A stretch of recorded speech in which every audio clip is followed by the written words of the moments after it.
అందరికీ నమస్కారం అండి. నిత్య విద్యార్థి యూట్యూబ్ ఛానల్కు స్వాగతం సుస్వాగతం. మిత్రులారా, ఈరోజు ఒక చిన్న కథతో మీ ముందుకు వచ్చాను. కథ పేరు నీకైనా నాకైనా బాధ ఒకటే. ఒక చెరువు గట్టున ఒక మామిడి చెట్టు ఉండేది. ఆ చెట్టు మీద ఒక పావురం గూడు కట్టుకుంది. చెరువులో ఒక తాబేలు ఉంది. అది చాలా మంచిది. పావురము తాబేలు కలిసిమెలిసి ఉండేవి. తీని మామిడిపళ్ళు తెంపి పావురం నీటిలో వేసేది. తాబేలు పావురాన్ని తనపై ఎక్కించుకొని సరదాగా చెరువులో తిప్పేది. ఒకరోజు ఒక కోతుల గుంపు ఆ మామిడి చెట్టు దగ్గరికి వచ్చింది. పళ్ళన్నీ తినడంతో పాటు పావురం గూడును కూడా పీకి పారేశాయి. పావురాన్ని పట్టుకొని దాని ఈకలు పీకి చెరువులో పడేశాయి. అది బాధతో విలవిల్లాడుతూ ఉంటే కిచ్చిమిచ్చుకమని నవ్వుకున్నాయి. మునిగిపోతున్న పావురాన్ని తాబేలు కాపాడి అవతల ఒడ్డుకు తీసుకువెళ్ళింది. కొద్ది రోజులకు గాయాలు మాని పావురానికి కొత్త ఈకలు వచ్చాయి. ఒకరోజు జాలర్లు చేపలు పట్టే ఒక పాత పడవను చెరువులో వదిలివేశారు. దానికి కింద ఒక కన్నం పడింది. దాన్ని చూడగానే పావురానికి ఉపాయం తట్టింది. తాబేలుకు చెప్పింది.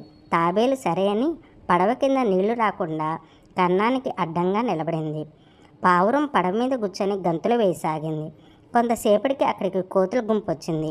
కోతిమాములు, చెరువులో షికారికి పోతున్నాం, భలే భలే మజాగా ఉంటుంది అంది. కోతులు ఆ మాటలకి నీవేనా షికారికి పోయేది, మేమే పోతాం అంటూ పావురాన్ని నదిలించి అన్నీ పడవెక్కాయి.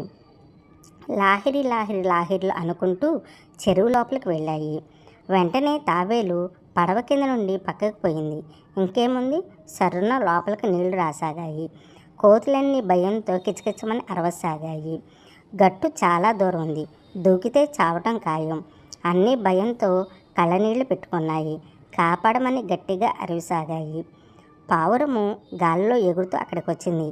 ఏం కోతిమాములు, ఆ రోజు నీళ్ళల్లో నన్ను పడేసి బాధపడుతుంటే నవ్వుకున్నారే, ఇప్పుడు మీరు చావటం ఖాయం అంది కిలకిలా నవ్వుతూ.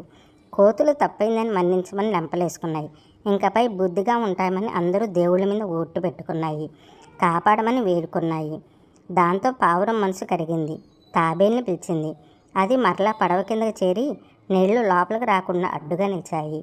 కోతులన్నీ బతుకు జీవుడా అంటూ బయటపడ్డాయి. ఓకేనండి, ఈ కథ మీకు నచ్చిందా? నచ్చితే ఇంట్లో ఉన్న పిల్లలకి చెప్పండి, వాళ్ళు సంతోషిస్తారు. వేరే వాళ్ళకి షేర్ చేయండి, వాళ్ళు కూడా తెలుసుకుంటారు. చూస్తూనే ఉండండి నిత్య విద్యార్థి యూట్యూబ్ ఛానల్. మరలా మరొక కథతో మేము ముందుకు వస్తాను. Thank you friends.